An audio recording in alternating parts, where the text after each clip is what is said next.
Here's a step-by-step tutorial to fix the GPS tracker issue.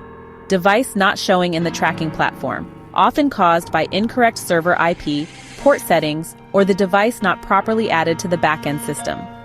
Step-by-step troubleshooting guide 1. Check physical installation and power. Ensure the device is powered on. Check LED indicators, usually red for power, green-blue for GPS network. Verify wiring.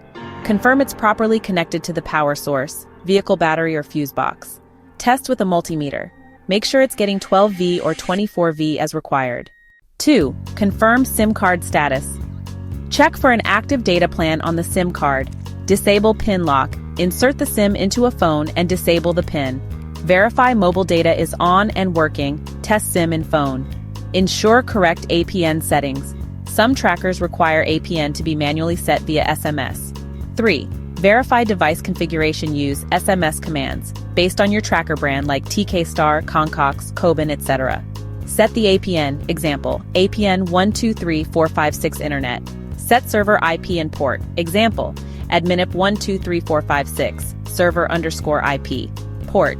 Set time zone if required. Example, time zone 12345660. Reboot device. Reset 123456. Check your tracker manual for exact SMS commands.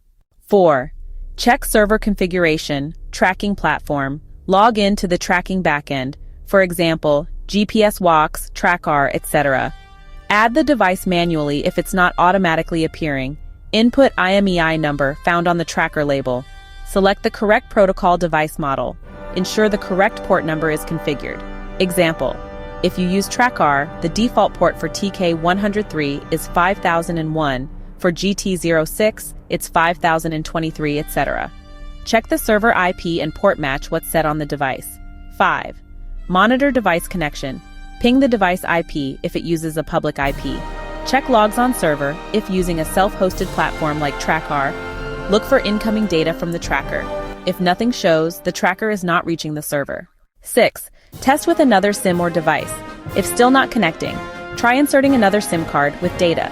Try the same SIM in a different GPS tracker to rule out SIM network issues. 7. Factory reset the tracker. Last resort. Use SMS. Begin 123456. Reconfigure APN, IP, port, etc. from scratch. Extra tips. Avoid using NAT private IPs unless port forwarding is configured. Ensure firewalls on the server aren't blocking the device's port.